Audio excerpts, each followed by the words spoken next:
বিশ্বনাথ সেনগুপ্ত দীপাকে বলে, তোমাকে না বলেছিলাম তুমি সূর্যের সামনে আসবে না, তারপরও কেন এলে? দীপা তখন চিৎকার করে বলে, হ্যাঁ এসেছি, তার কারণ আছে। মিস দরদি আসলে রুডি এখনো বেঁচে আছে বাবা। আমাদের সকলের ক্ষতি করার জন্য সেনগুপ্ত বাড়িতে রুডি দরদি সেজে এখানে এসেছে। দীপা রেগে গিয়ে দরদির নকল চুল ধরে অনেক টানাটানি করলেও কোনোভাবেই নকল চুলগুলো সবার মাঝে দেখাতে পারে না, কারণ রুডি তার নকল চুলগুলোতে ভালোভাবেই গাম লাগিয়ে এসেছিল, যার কারণে দীপা আবারও সকলের মাঝে ব্যর্থ প্রমাণিত হয়। আর বিশ্বনাথ একদম খেপে গিয়ে দীপাকে ঘাড় ধাক্কা দিয়ে সেনগুপ্ত বাড়ি থেকে বের করে দেয়। বিস্তারিত সবকিছু জানতে হলে পুরো ভিডিওটা মনোযোগ সহকারে দেখুন। আর আমাদের চ্যানেলে নতুন হলে অবশ্যই আমাদের চ্যানেলটিকে সাবস্ক্রাইব করে দিবেন। সো ভিউয়ার্স, শুরুতেই দেখা যায় সূর্য কেক কাটছিল আর দূর থেকে দীপা তা অনুভব করছিল। সেই ফাঁকে রুডি তার স্প্রে গুলো মেঝেতে ছড়িয়ে দেয়, কিন্তু সেই মুহূর্তে সোনা এইসব লক্ষ্য করে এবং রুডির সামনে গিয়ে সোনা বলেন, এ কি মিসেস দরদি, আপনি নিচে বসে কি করছেন? সেই মুহূর্তে মিস দরদি বলেন, আসলে হয়েছে কি, আমার রিংটা পড়ে গেছে। সেই মুহূর্তে সোনা বলে, কিন্তু আপনার রিং তো আপনার হাতেই দেখছি। দরদি তখন বলে, ও আমার বয়স হয়েছে তো তাই আসলে ভুলে যাই কি করছি আর কি না করছি। রুডি তখন এসব বাহানা দেখালে সোনা তখন ওখান থেকে চলে যান। এরপর দেখা যায় সূর্য তার বাবাকে কেক খাইয়ে দেয় এবং সকলকে কেক খাইয়ে দিলে সকলেই তখন বলে, বিশেষ করে রূপা তখন সূর্যকে বলে, বাবা তুমি একটা গান গাও না, অনেকদিন ধরে তো তোমার গান শোনা হয় না। সেই মুহূর্তে সূর্যর বাবা তখন সূর্যকে রিকোয়েস্ট করে। সূর্য গান গাইতে রাজি না হলেও দীপা এই বিষয়টি দূর থেকে লক্ষ্য করে দীপা তখন একটা গিটার এনে সূর্যকে দিয়ে বলে, এত করে যখন সকলে বলছে তাহলে তুই একটা গান গানা। এরপর সূর্য অনেকক্ষণ ভেবে চিন্তে অনুরাগের ছোঁয়া গানটি গায়। এরপর অবিনাশ একটা ফুলের তোড়া নিয়ে ওখানে আসেন। সূর্য তখন অস্থির হয়ে অবিনাশকে বলে, এ কি আপনি, দীপা আসেনি? তখন অবিনাশ বলে, না দীপা তো বাইরে আছে, এই জন্য তো আমি ফুলের তোড়াটা নিয়ে আসলাম। দীপা এটা দিতে চেয়েছিল, তবে আমি আনলাম, আমাকে দিয়েই দীপা দেওয়ালো। সেই মুহূর্তে সূর্য ফুলের তোড়াটা নিয়েই মেঝেতে ছুঁড়ে ফেলে দেয়, যার কারণে দীপা এই বিষয়টি দেখে অনেক কষ্ট পায়, চোখ দিয়ে অঝরে পানি পড়ে। অবিনাশ তখন বলে, এটা আপনি কি করলেন? সেই মুহূর্তে,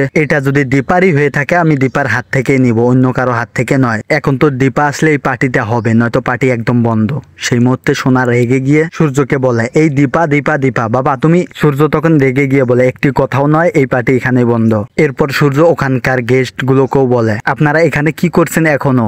আমি তো বললাম পার্টি শেষ হয়ে গেছে, আপনারা বাসায় বাসায় চলে যান। এই আপনারা বেলুন টেলুন সবগুলো খোলো আর আপনারা খেয়ে দিয়ে এখান থেকে চলে যান। এই সুযোগ বুঝে রুডি তখন বলে, ডক্টর সেনগুপ্ত এখন দেখি তোমাকে কে বাঁচায়। সেই মুহূর্তে আমরা দেখতে পাই রুডি আসলে মেঝেতে যে স্প্রেটা লাগিয়েছিল সেটাতে আগুন দেওয়া মাত্র আগুন লেগে যায়। সেই মুহূর্তে আসলে আমরা দেখতে পাই সেখানে আগুনের মাঝখানে সূর্য পড়ে যায়, যার কারণে দীপা একদম ছটফট করতে লাগে। এই সুযোগে রুডি দীপার শাড়ির আঁচলটি মাথা থেকে ফেলে দেয়, যার কারণে দীপা সূর্যকে বাঁচালে সূর্য দীপাকে দেখে নেয় এবং বাড়ির সকলেই তখন দীপাকে দেখে একদম হতবাক হয়ে যায়। এরপর তো সূর্য দীপাকে অনেক ইমোশনাল কথা বলতে লাগে, তোমার জন্য এতদিন আমি ওয়েট করেছি আর তুমি আমার সামনে থেকে আমার সাথে কেন কথা বলোনি? সেই মুহূর্তে সূর্য দীপার সাথে কথা বলতে গিয়ে হঠাৎ করে সূর্যর মাথা ঘুরে সূর্য অসুস্থ হয়ে পড়ে, যার কারণে এরপর উর্মি এসে দীপাকে অনেক উল্টাপাল্টা কথা শোনায়। সূর্যর বাবা তখন দীপাকে বলে, এ কি, তোমাকে না আমি বলেছিলাম তুমি সূর্যর সামনে কোনোদিনও মুখ দেখাবে না, তুমি কেন আসলে? দীপালি সেজে তুমি এতদিন সূর্যর সামনে ছিলে, তোমার লজ্জা করে না? সেই মুহূর্তে দীপা রেগে গিয়ে বলে, সেটার কারণ আছে বাবা, রুডি এখনো বেঁচে আছে, মিস দরদি সেজে থাকা রুডি। এই কথা শুনে বাড়ির সকলেই তখন দরদির দিকে তাকিয়ে থাকে। দীপা তখন দরদি সেজে থাকা রুডির নকল চুলগুলো টানতে লাগে, কিন্তু কোনোভাবেই চুলগুলো সে নকল চুল প্রমাণিত করতে পারে না। সেই মুহূর্তে রুডির মা কুন্তলা এসে বলে, এ কি, আপনার সাহস হয় কি করে? আপনি আমার ছেলের নাম করে একজন মেহমানকে আপনি অপমান করছেন? আপনার কি মনে নেই আপনি নিজের হাতে আমার ছেলেকে মেরে ফেলছেন? এদিকে সূর্য আরো অসুস্থ হয়ে যায়, যার কারণে সূর্যর বাবা বিশ্বনাথ দীপাকে হাত ধরে বাড়ি থেকে বের করে দেয়। দীপা তখন বাড়ির বাইরে যেতে না যেতে অবিনাশকে বলে, অবিনাশ আমি কি তাহলে হেরে গেলাম? সত্যি আমি হেরে গেছি, আমি তাহলে আর কিছু করতে পারলাম না। সেই মুহূর্তে অবিনাশ বলে, এটা কি আপনার মুখের কথা? এটা আপনি বলতে পারেন না। সেই মুহূর্তে দীপা কাউকে ফোন দিয়ে বলেন, আমি যেভাবে কাজটি করতে বলেছিলাম ঠিক সেভাবেই করবে। তাহলে দীপা কাকে ফোন দিল সেটা দেখতে হলে চ্যানেলটিকে সাবস্ক্রাইব করে আমাদের সঙ্গেই থাকো।